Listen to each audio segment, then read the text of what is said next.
Ulit, take two. Magandang araw sa atin lahat mga kababayan, saan man panig kayo ng daigdig naroon. Ito na naman tayo sa another episode ng ating vlogs, Badong Ratilis po. Pag-uusapan natin ngayon, ito po no, pangit yung simula natin. Pag-uusapan natin, ito pong Supreme Court, yun pa rin no. Marami po kasing usapin dyan eh. Ito pong tutukuyin natin ngayon. Bakit po walang criminal parang hindi po sinampahan o wala pong parusa no itong si dating Finance Secretary na ngayon na Executive Secretary Ralph Recto kung mayroon pong paglabag sa saligang batas. Ibig sabihin, dineklara po na ang constitutional yung kanilang paglilipat na pondo ng PhilHealth. Ang tanong, may criminal liability po ba si Ralph Recto? Sinagot po yan ng Supreme Court. Iliwanagin po natin yung issue na yan. Kasi parang hindi po na pag-uusapan eh. Ayaw pag-usapan ng media at parang lahat po ng mga nakikisawsaw dito sa issue na to, ayaw pong pag-usapan. Okay. Pag-uusapan din po natin, ito pong sagot ni BP Sara dito po sa pinapakalat nila na may overpriced daw po na CCTV. At isa pa po, yun pong sinabi naman po ni Boying Remulla na magkakaroon o after 1 or 2 months, pwede na pong mawala yung ICI. Yan po mga pag-uusapan natin, pero bago yan, kung bago ka pa lang dito sa ating channel, mag-subscribe ka na. Dahil ito lang ang tanging channel na may kinikilingan, may pinapanigan, una sa balita, huli sa impormasyon, kaya ano pang hinihintay nyo? Pindot na. Okay, pag-usapan natin mga kapatid, no? Unahin na natin tong kay Ralph Recto. Ang paliwanag po ni Ralph Recto, maganda rin naman eh, no? Sabi ni Ralph Recto, common sense ang pinairal niya sa paglipat ng 60 billion PhilHealth funds sa National Treasury. Ano po yung common sense dito? Ayon po kasi kay Recto, kailangan natin ng pondo. Ah? Kailangan natin ng pondo instead na tayo ay mangutang o instead na tayo magbenta ng mga kung ano-anong pag-aari natin, kung may available naman na pondong hindi ginagamit, nakatiwangwang lang po, gamitin na natin. Yun po ang paliwanag niya sa common sense. Alam niyo po, hindi po pwedeng common sense, hindi rin po pwedeng bendalo. Kasi pag common sense po, hindi lang ikaw recto ang may common sense. May common sense din yung mga tao. May common sense. Lahat ng tao pwede nilang sabihin, common sense yung pinairal ko. Bakit pa natin kinakailangan ng batas kung common sense lang? Samantalang, pag batas po ang pinairal natin, malinaw po yung sinasabi ng batas. Di po ba? O sige, itapat natin yung batas.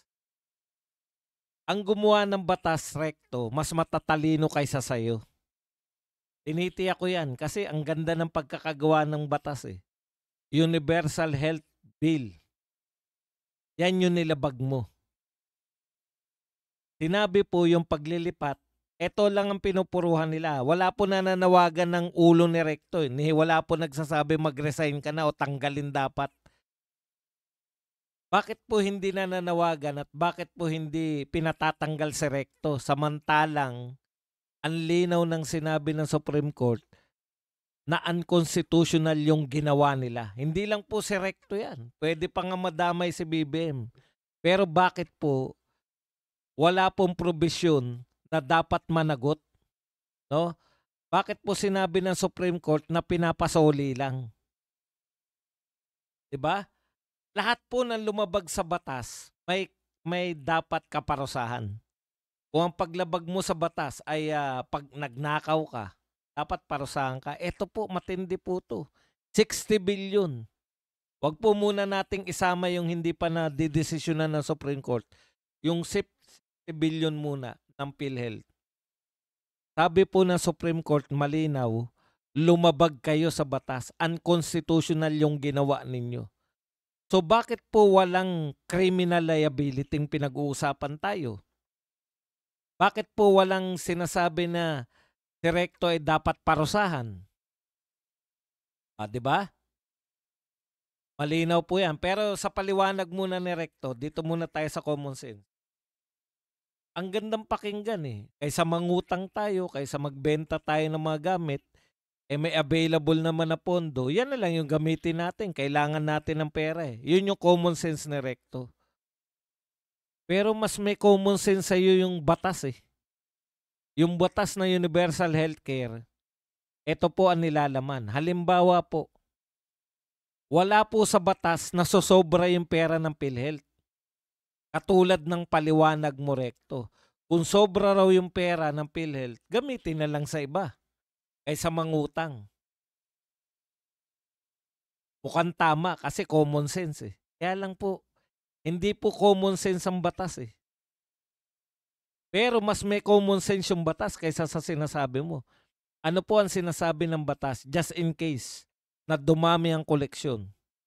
Kasi anong ginagawa nila? Bakit dumami ang koleksyon? Ginawa nilang automatic, 'Di ba? Ang contribution po sa PhilHealth, hindi po yan minandatory nila yan, Pati nga po yung mga OFW, pakitama lang po ako, kung pati po ang OFW ay mandatory na mag-PhilHealth kayo.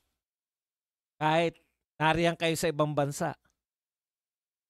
May mandatory PhilHealth kayo. Kaya lalaki talaga. Tapos tinataasan pa nila yung contribution. So, sa madaling salita, lumalaki yung contribution. Tapos barat sila. Barat sila sa benepisyo sa mga miyembro. O ano po ang sinasabi ng batas? Just in case po na dumami ang pondo ng PhilHealth. Dapat bang kunin? Pwede bang kunin? Hindi po pwedeng kunin. Kasi nakalagay sa batas na Universal Health Law, kung sakaling sumobra yung koleksyon kaysa sa pangangailangan, dalawa po ang pwedeng gawin ng PhilHealth.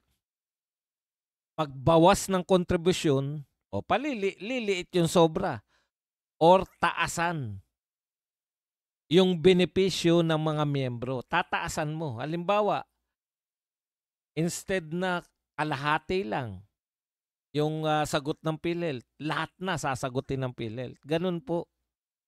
So wala pong sobrang pera dapat.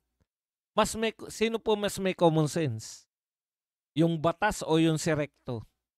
Ako sa tingin ko mas may common sense yung batas, Kasi lahat ba ng PhilHealth member libre na sa mga ospital? Kung hindi pa libre, may puwang pa. Wala kayong karapatang magsabi na sumusobra yung pondo ng PhilHealth. Hindi pa pala libre. Ibig sabihin, pag nagkasakit yung mga miyembro, hindi may binabayaran pa rin sila. O bakit mo sasabihin ngayon na sumusobra?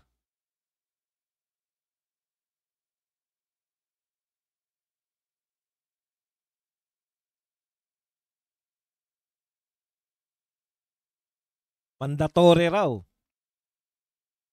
yung mga OFW na mag-member ng PhilHealth, kaltasan. Yun yung sinasabi natin sa inyo. Lalaki talaga yung pondo ng PhilHealth, pero dapat yan binabalik sa mga miyembro. Paanong paraan? Kung sobrang dami na ng pondo, hindi mo ipapamigay at ilalagay sa flood control. Babawasan mo yung contribution. Kung dating contribution 300, gagawin mo na lang 50 pesos. Or taasan mo yung benepisyo ng miyembro.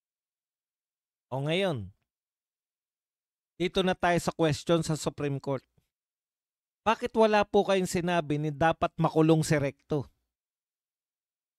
Nilinaw po yan ng tagapagsalita. Kaya yung nariyan sa nakita nyo sa bukana, yung magandang attorney, sa attorney Ting, tagapagsalita po ng Supreme Court.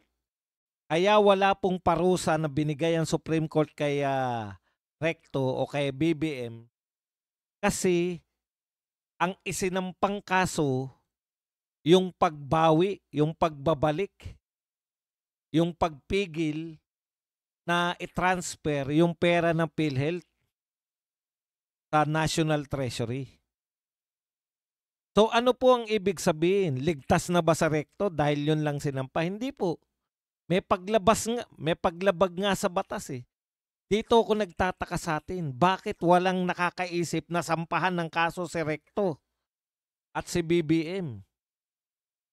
Ibig sabihin ng Supreme Court, kaya hindi namin sinasabi na may criminal liability ba o si Recto o wala. Kasi hindi naman yan isinampa sa amin. Ngayon, dahil napatunayan na lumabag si Recto, dapat sampahan siya ng kaso. Ngayon, Mr. President, kung sa tingin mo wala kang kung gusto mong sabihin na wala kang say dyan, yan ay kay Recto lang, tanggalin mo sa kabinete mo. Nakamataas na sekretary mo pa, executive secretary, lumabag sa konstitusyon. Speaking of paglabag sa konstitusyon, alam nyo ba nakasabay din yan? Kasabay din po yan, ito po, sinabi po ni Leonen, Supreme Court Justice Leonen. Sabi po ni Leonen, asan na yun si Leonen?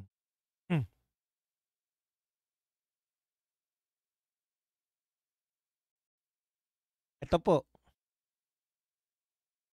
I likewise add that the presidential certification of urgency is also unconstitutional. It was this presidential certification of urgency that enabled Congress to approve the Bicameral Conference Committee report on the proposed General Appropriations Act of 2024 on the same day it was delivered to all members of Congress. Okay. Unconstitutional din daw po yung ginawa ni BBM na pagsasabi na urgent yung GA ng 2020 po. Ano po ang nilalabag sa batas? Sabi po ni Leonen, therefore, the entire General Appropriations Act of 2024, yung lahat po ng batas ng appropriation, yung budget natin ng 2024, by virtue of Article 6, Section 25 of the Constitution should have been reenacted. Dahil lumabag po, unconstitutional. Yung 2024 po ang constitutional. Matagal lang po magpasya yung Supreme Court, pero nagdidesisyon po sila. Ang desisyon po nila sa 2024 budget ay unconstitutional. Ang ginawa po ni Marcos, ni BBM, na pagsabi na ito ay urgent, ay unconstitutional. Badong, lumabag sa batas si Marcos? Opo. Anong dapat gawin kay Marcos? Dapat pong sampahan ng impeachment. Supreme Court na po nagsabi, may nilabag sa batas si Marcos. At dahil po, tahasan pong sinabi ng Supreme Court na lumabag sa batas si Marcos, yung kanyang pagsasertify na urgent yung 2024 budget ay labag sa batas. Kaya po, ang mga dilawan, Makabayan Black at Kakamping, ay magsasampa po ng impeachment kay BP Sara. Hindi, no? Ang lumabag po sa konstitusyon, si BBM. Pero ang sasampahan nila, ayon sa Supreme Court, pero ang sasampahan po nila ng impeachment, si BP Sara. Ganyan po katindi ang ating mga kalaban sa politika. Wala na pong katwi-katwiran.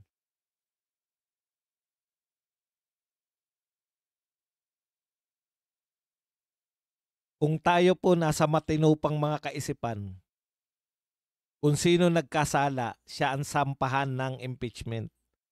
Dito po, ang sasampahan po nila, balak po nilang sampahan ng impeachment, yung walang kasalanan. Aling, no? Palakpakan nyo yung mga dilawan, Kakamping at tong mga makakaliwang Makabayan Black. Ganun po ang logic nila. Pero ano na po yan, hindi na po puwedeng palampasin yan ng mga Pilipino. Kaya ituloy mo na yan, Barsaga, Kiko Barsaga. Kahit na walang pumirma sa'yo, at least mayroon sa mga congressman na sumunod, no, sa nakalagay sa batas na impeachable offense yung ginawa ni BBM. Kaya dapat siyang ma-impeach. Yan, si Leonen na yan, Supreme Court. Hindi na po to haka-haka ng mga vlogger, hindi po to haka-haka ng mga political analyst at mga political analyst. Si Leonen po na Supreme Court Justice na nagsabi na unconstitutional. Ngayon, dalawa na po, si Recto ang constitutional yung ginawa niya. Pero hindi po pwedeng sabihin ng Supreme Court na parusahan si Recto. Kinakailangan nyo munang ireklamo si Recto sa kanyang ginawa. Dahil yung isinalang nila ron, nasabi nila tagumpay na, hindi po tagumpay yan. Tagumpay po yan kung mapapakulong si Recto.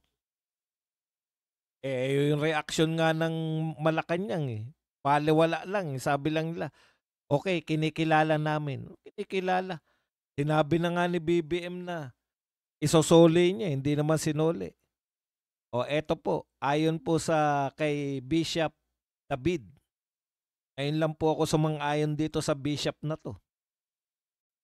Ayon po kay Bishop David, thanks but no thanks.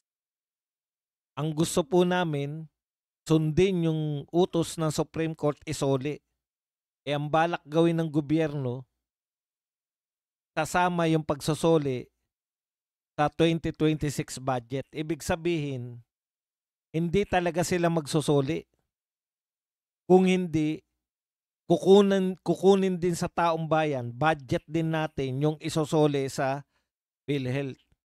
Kunwari, ang budget nila sa PhilHealth ngayon ay 50 billion halimbawa. Dahil may isosoli, gagawin lang nilang 110 billion ang budget ng PhilHealth. Galing din po sa atin. Galing din, meron po bang pagsosoli na galing din po sa mga ninakawan yung isosoli sa taong bayan nyo rin kukunin? Pondo rin ng taong bayan nyo kukunin yung isinuli? Pakapala na po ng mukha talaga.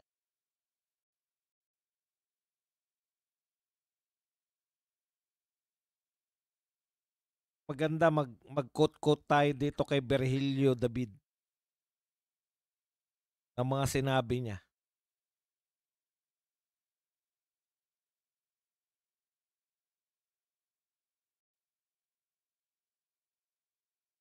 Pala tong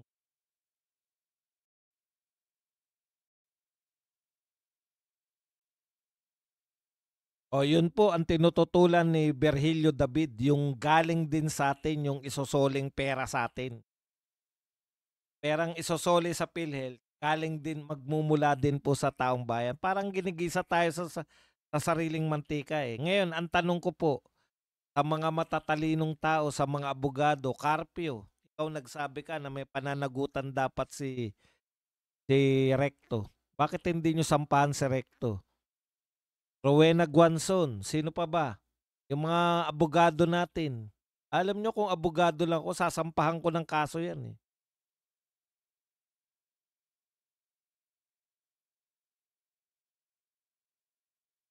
Kaya marami pa tayong ipa-follow up. Yan, pa-follow up natin yan kay Bibi. Paglabag sa batas. Bukas pa lang puputok yan sa iba't ibang vlogger. Nauuna kasi tayo lagi. Una sa balita. Huli lang sa impormasyon.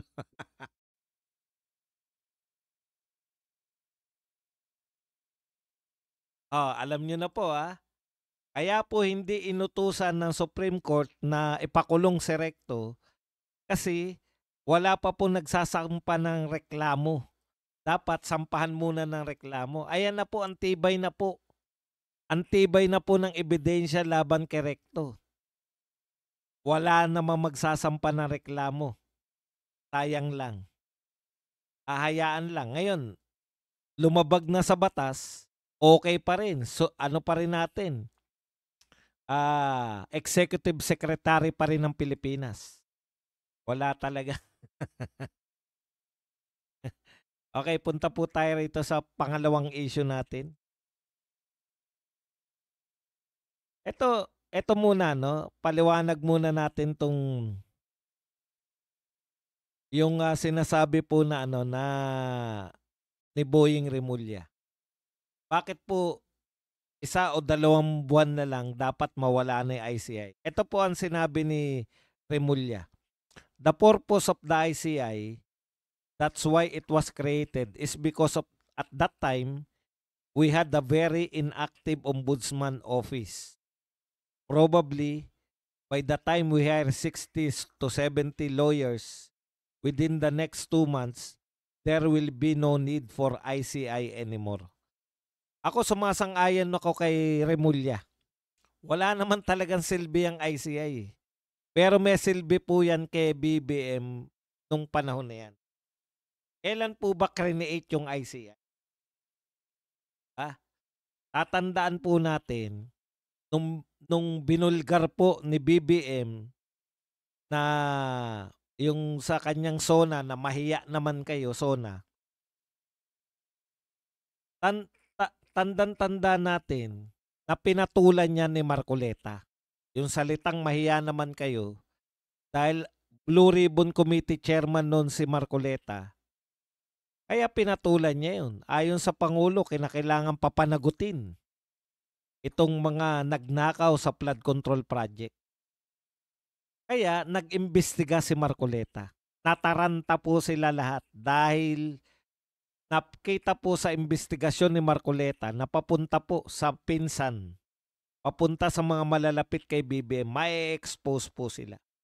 Kaya po nila pinanukala yung pagtatatag ng ICI precisely para mapigilan to si Marcoleta sa kanyang mga ginagawa. Pero hindi po umubra dahil si Marcoleta po ay may tapaoho yan eh. Yung tapat pong naglilingkod, hindi nyo po pwedeng masway yan na eto, magtatatag na kami na ICI, kaya dapat eto na yung lulutas ng mga problema. Kumbaga, pinanukala yan ni BBM yung ICI para ipakita sa madlang people na meron siyang ginagawa. Ngayon po, habang yung ICI ay nagtatrabaho, nakita po natin, maski mismo yung mga dating ICI, walang silbi tong ICI na to. Ano sabi ni Singson? Walang ngipin. Kaya nga sa pinahihiram ni Jokno yung ngipin niya eh. Diba? Wala po talagang silbi yan. Yan po ay ginamit lang para sa propaganda. Propaganda lang po yan. Ngayon, dahil nakita nila, napayapa na ng konti, akala nyo ba nagagalit si BBM na ang pinag-uusapan ngayon yung magnanakaw siya ng credential? Oy, thank you very much muna kay Ryan Locte. Di po ba pwede si BP Sara magkaso kay Recto o anyone sa government? Alam niyo po, mahirap po na si BP Sara yung magkaso kasi involved dyan si BBM eh. Di ba? Mahirap po. In theory, pwede. Kaya lang, pag ikaw po kasi makikinabang, halimbawa po, nakasuhan po si Recto, tinuro niya po, biglang sinabi niya na sumusunod lang naman ako sa presidente. Alam niyo yun, ang tawag dyan ay hindi naman ugali ni BP Sara yung ugali ni Leni Robredo. Tandaan nyo si Leni Robredo, siya yung namumuno sa House Duterte. Siya yung namumuno sa Let Lenny Lead. Mukhang tae nga eh. Meron na si Sara Duterte, meron po siyang ano yung tawag doon?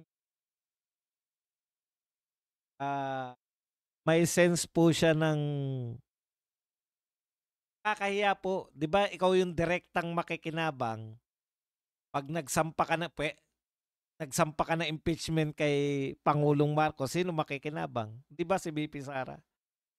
Delikadesa, correct. Meron po siyang delikadesa. Si Leni Robredo nung siya ay VP, walang delikadesa yung tao na yun. In theory pwede, kaya lang delikadesa naman. Ikaw makikinabang eh. Pag nasira si Marcos, napilitan silang bumagsak si Marcos dahil sa ginagawa mo, di ba ikaw yung makikinabang? Mahirap pong gawin ni BP. Kaya kita nyo, ingat na ingat si BP Sara dyan. Sumasama sa mga rally. Oh, ang kinakatwiran niya, hindi naman magre-resign yan. Pero ang lakas sana, di ba? Ang lakas makahatak ng mga Duterte. Naisip nyo ba kung si BP Sara ay siya yung nangunguna sa mga rally na nananawagan ng BBM resign? Ang lakas na puwersa po nun. Kaya lang, for delikadesa, hindi niya po ginagawa.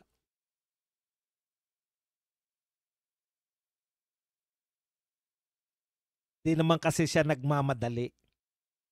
Si BP Sara, kalkulado ang kanyang mga ginagawa para papunta ron sa kanyang propaganda sa kanyang pagiging president. Okay. Balikan lang natin. So pagkatapos, ngayon wala na pong silbi yung ICI. Bakit wala nang silbi, Badong? Very obvious naman. Paano pa magkakasilbi yan? Napupuwersa yung ICI na imbestigahan maski si Sandro Marcos. Dati, may ICI na. Parang may katwiran yung Blue Ribbon na tumigil na lang, di ba? May katwiran yung HOR. Actually, yan yung kinatwiran ng House of Representatives. Dahil may ICI na, titigil na tayo sa pag-imbestiga. Total, wala naman naniniwala sa atin. Yun yung mismo sinabi ni Boji D. Yan din yung sinasabi nila ni paulit-ulit ni Tutasin eh. Ipapaubaya na sa ICI. Yan nga yung nagaganap. Wala naman nang ginagawa yung Blue Ribbon, hindi na nag-imbestiga. So bahagi po siya ng gawain ni Marcos dati pa na anumang issue, makakalimutan din ng tao yan. Wala naman siya nare-resolve. Natatabunan lang na mas malaki pang problema. Hindi niya po nalutas yung problema ng bigas, hindi niya nalutas yung problema ng sibuyas, hindi niya rin nalutas yung problema ng mga scatter, yung mga online gaming, hindi niya naman nalutas yan eh. Natatabunan lang ng panibagong problema. Ganyan po yung papel ng ICI. Diba? Para kunwari may ginagawa naman yung po yun. Pero sa totoo lang, wala namang silbi talaga siya. Dahil ipapasa mo rin yan sa ombudsman eh. Tama naman si Boying dun. Kaya lang, alam naman natin na bias yung ombudsman eh. Makakaligtas si Martin, makakaligtas. O kaya, pag talagang ayaw pumayag ng tao, ididiin nila si Martin, pero never si Bibi. Anyways, balik po tayo rito. Ako, tingin ko matutuwa pa yung mga yan. Matutuwa pa sila. Si BBM, yung kampo ni natutuwa pa ngayon na ang pinag-uusapan yung pagnanakaw niya ng legacy ng mga Duterte. Very obvious naman yan eh. Lahat po ng tao ngayon nagsasabi, Duterte legacy yan. Ngayon, yung mga makanoy-noy, yan sinisingit nila ngayon, di ba? Bakit si Noynoy? Nagnakaw din naman ng legacy. Hindi po nagnakaw si Duterte ng legacy. Ang pagkakaiba po, eto kasi, wala pong ginastos yung gobyerno dito. Kasi po, pag may ginastos yung gobyerno, halimbawa kay Duterte, bakit kanya yan? Itinuloy niya eh. Ibig sabihin, pinondohan niya. Tandaan nyo, lahat ng proyekto, walang silbihan pag walang pondo. Marami po ngayon nakatenga. Nariyan lang ako sa Iloilo. Meron malaking overpass doon eh. O ewan ko anong tawag doon. Nakatiwangwang eh. Kasi hindi na pinondohan ng gobyerno ngayon. Diba? Ganun po yun eh. Kung pinondohan mo yan, legacy mo yan. Tanong, siya ba nagpondo ng Bukana Bridge? Regalo yan ng China nung panahon ni Duterte. Kaya wala po siyang katwiran na kanyang legacy yan. Ang tanong, bakit wala siyang legacy ganyan? 'Di ba, Mr. President, kung tinuloy niyo yung pakikipagkaibigan sa China, baka hindi lang yung Bukana Bridge ang pwede niyong maipagmalaki. Baka meron din kayong nine-negotiate, meron ding ireregalo sa inyo yung China, meron din kayong masisimulan nyo at matatapos nyo. Okay. So, ang tingin ko dito, balik na tayo rito kay BP Sara. Tapos na tayo rito, no, kay Ombudsman. So, yan lang po yan. Wala naman, ako naniniwala, wala naman talagang silbi ICI. Nag-aksaya lang tayo ng pera dyan eh. Miss ko nga may mga miyembro nagsasabi, wala naman silang pangil, wala naman silang kakayan. O, sinabi ni Pulong na, ayokong umatin, ayoko sa sarsuela, ayoko sa makisali sa gawa-gawang kwento. May nagawa ba yung ICI? Pag sinabi ni Sandro Marcos, ayoko nang naka-live. Gusto ko executive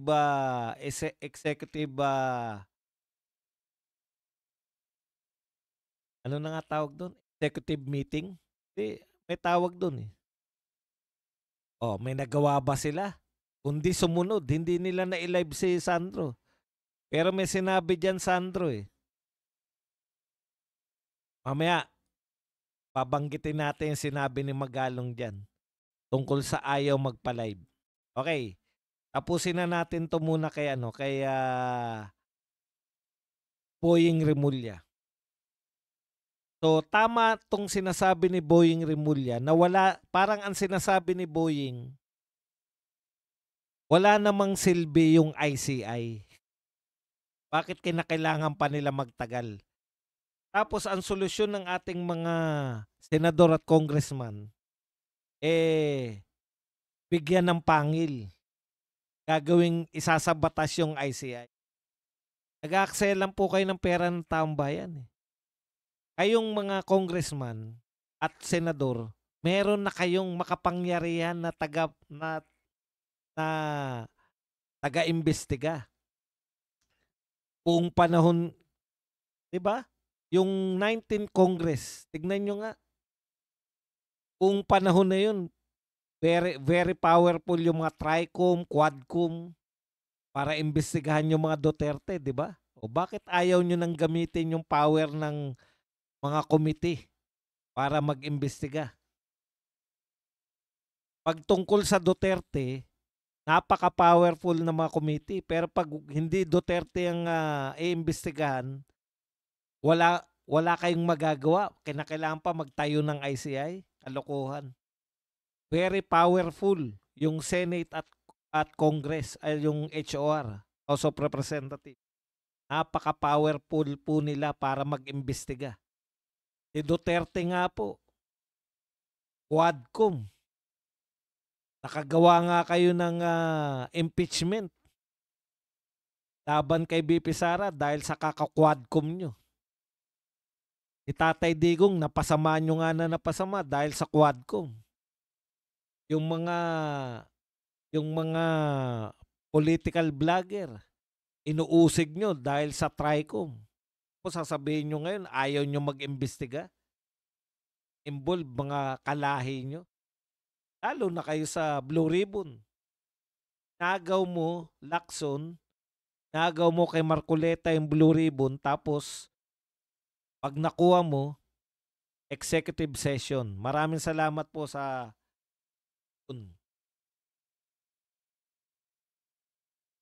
kung naagaw mo, aayawan mo naman. Okay. Isa-isahin na po natin tong mga natitira pang topic natin.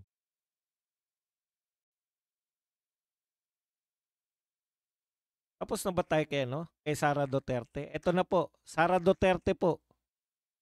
Kamakailan, pumaha sa pamamagitan ng mga bayarang media na akala mo talaga ay mayroong findings ang COA na overprice yung mga CCTV. Yun pala, gawa-gawa lang nitong mga 'to. Ganyan po katindi 'tong mga bayarang media na 'to. Siyempre wala tayong alam, hindi natin nakikita yung COA report. Oh, eto po, nagsalita na po si VP Sara.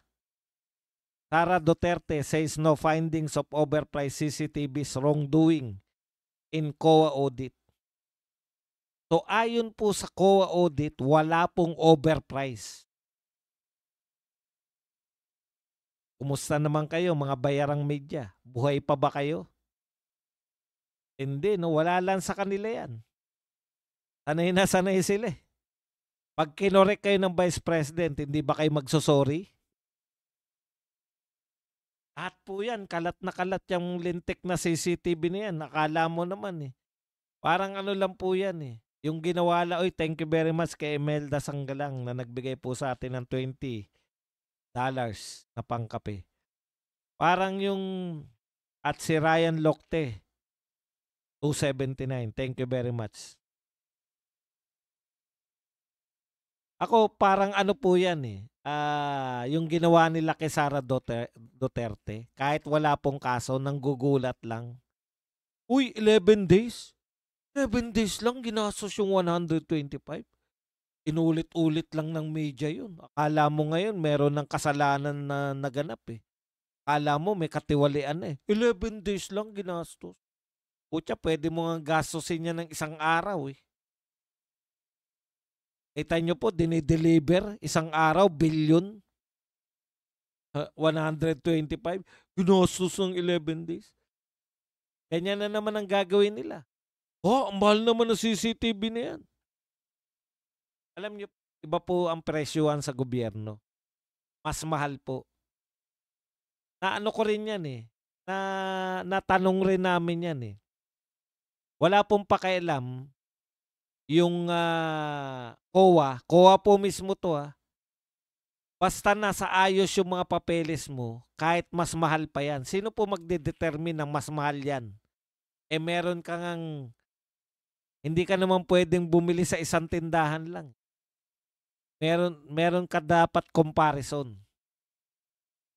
Halimbawa po, inumpara mo, National Bookstore, Alimars, Goodwill, 3 bookstore. Bibili ka ng kokong ban. So titignan mo yung presyo ng Alimars. Kinakailangan pati yung kapal ah. Specification. Mas mura sa Alimars. So sa Alimars ka bibili. Pero ikumpara mo yan, may tindahan pang iba na mas mura pa sa Alimars. Hindi na po counted yun. Kasi namili ka, 3 pinuntahan mo. Kasi wala ka nang gagawin nun kundi maghanap lang na maghanap. Yan po yung batas. Hindi po ganyan yan. Hindi po yung kukwentahin lang nila tapos sisilawin ko yung mahal naman bawat isa. Mahal talaga yan. Saan ba tayo bumibili ng CCTV? Doon sa mga walang resibo o peke resibo, di ba? Totoo po yun. Mas mura po sa Divisoria. Pero ang resibo naman tulat kamay lang. Mas gusto ng COA na bumili ka kahit mas mahal basta sa mga resibo tunay. Bakit? Kumikita gobyerno dyan eh. Mura nga yung bibilin mo. Peke naman yung Kumbaga, yun po yun eh. Hindi nila naunawaan yun eh. Ang kinukumpara nila, eto nga, bili ko sa CCTV ko, ganito. O, libre kabit pa. Putya, kabit pala gusto mo eh. Wala akong maalala. Alimars tsaka Goodwill.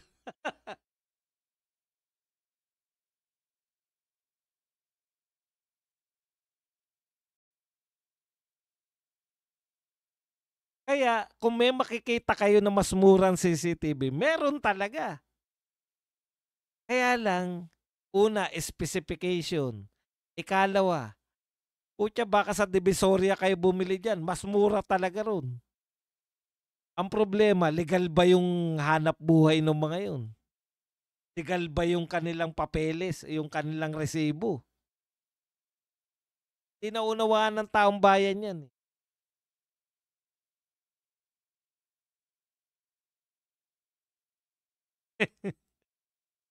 Ang dami.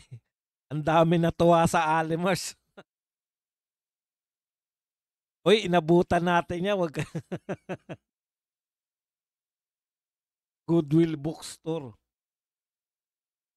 Kaya pag ikukumpara nyo sa dito sa may Santa Cruz, maraming nabibila ng CCTV dyan. Sigurado ba kayo yung mga papeles ng mga yan okay? Ang dali lang po yung mga official receipt, maniwala kayo sa amin. May pagawaan nga ng mga official receipt eh. Pwede ka nga magpagawa ng official receipt. Textbook. Yan po sa Recto. Ito nakakatuwa. Sa Recto po, uso dyan, di ba, yung mga... Kaya mahal po yung mga libro. Dahil siyempre nagbabayad ka ng nagbabayad ka ng yung mga sa mga author, royalty, di ba? Yan po sa Recto para makamura po yung mga halimbawa mahal yung mga medical books. Yan po sa Recto, may mga tinitinda sila ang mura kasi walang bayad yung author eh. Pirata nila, pinipirata. Ang problema, yung namimirata, yun ding mga bookstore. Yan din yung nagsusupply sa Recto. Ano ko lang po yun, hinala ko lang.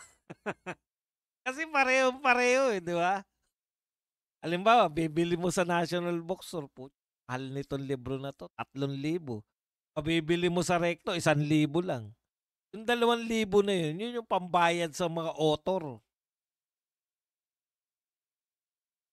Tansya ko lang, baka itong mga may-ari ng bookstore, sila din yung namimirata, no? Tolo na. Kawawa naman yung mga author. Okay. Sana po tayo. Kaya, yung mga nagsasabi po na mahal o may overprice, hinala nyo lang yan. Hindi po galing sa COA yan. Wala pong wrongdoing. Hindi na nga po overprice. Wrongdoing. Hindi. Parehong-pareho talaga. Pati papel, pati quality. Sabi ko nga, siguro tinanggal lang nila. Halimbawa, kung ang gumawa niya, Rex Bookstore. O yung iba pala, no? Iba, yung mga, kunwari, Sandugo Books. Ganun. Kung yan ang gumawa, siyempre tatanggalin nila. Pero parehong-pareho. Pati kapal, pareho rin. Kasi gagamitin mo matagal yan. Medical book.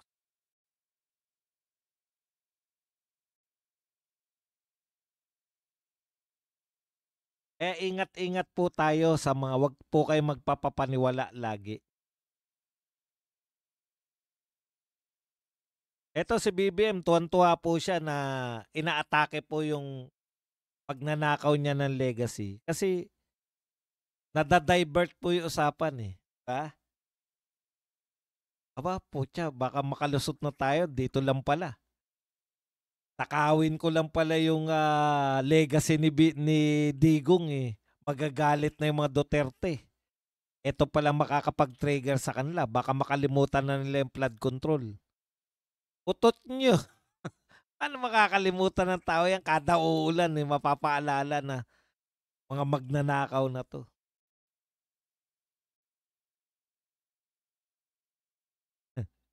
Antonio Contreras, tignan nyo po ang mga utak ng dilaw. Pansinin, iniisa-isa ni Saldico na tibagin ang mga potensyal na makakalaban ni Sara Duterte sa 2028. May pattern. Alam niyo po, hindi po kinakailangan manira ng kampo ni Sara Duterte. Naintindihan niyo po ba yan? Pag ngayon nagka-eleksyon, panalo si Sara Duterte. Hindi po kinakailangan manira pa. Mananalo po si BP Sara, hindi po sa paninira. Anong palagay niyo sa mga Duterte? Dilawan? Ito po. Sabi ni Shell Jokno, dapat sundin ng Senado at Kongreso ang kautusan ng Korte Suprema na ibalik ang 60 bilyong kinuha sa pondo ng PhilHealth. At malinaw na dapat ito'y hiwalay sa regular na nakalaang pondo para sa PhilHealth. Teka lang, ang tanong ko lang sa'yo, Jokno, bakit Senado at Kongreso ang dapat sumunod? Hindi ba ibinigay yan, dinala yung pera ng PhilHealth sa National Treasury? Bakit hindi Malacanang yung pinagsosoli mo? Yan po yung mga dilawan, no? Ayaw po nilang sisihin yung Malacanang. Dapat daw sumunod yung Senado at Kongreso. Ang gusto ni Jokno, gumawa sila ng budget, isasama nila yung isosoli sa PhilHealth. Yun nga, yung ginigisa tayo sa sariling mantika. Dapat kung hindi na maisoli ni Recto, at least maparusahan siya sa ginawa niya. That's technical malversation.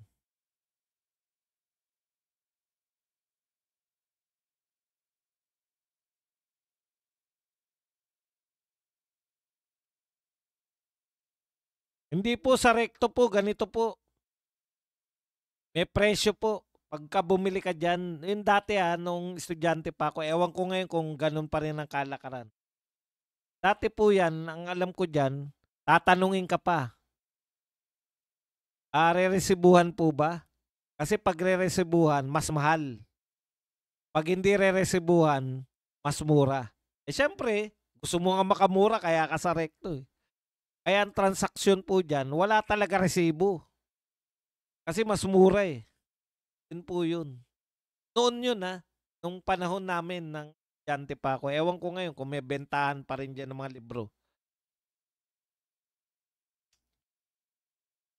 Sabagay, parang hindi na uso libro ngayon, di ba?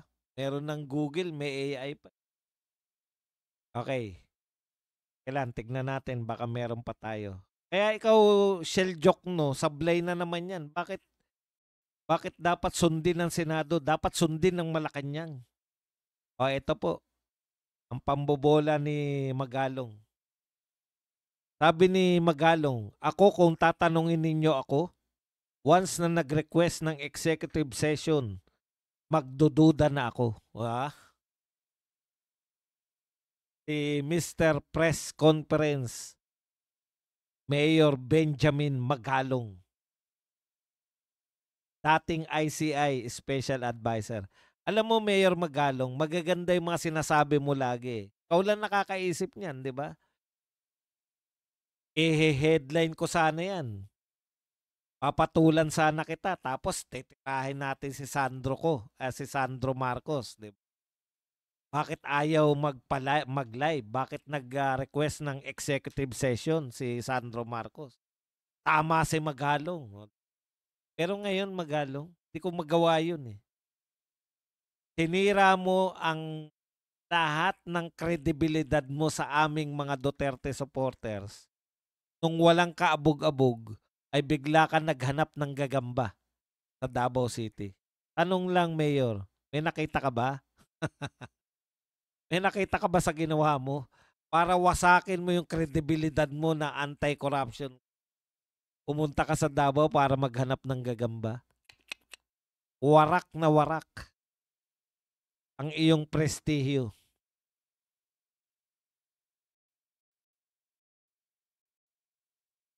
At yan lang po ang ating topic. Pwede na kayo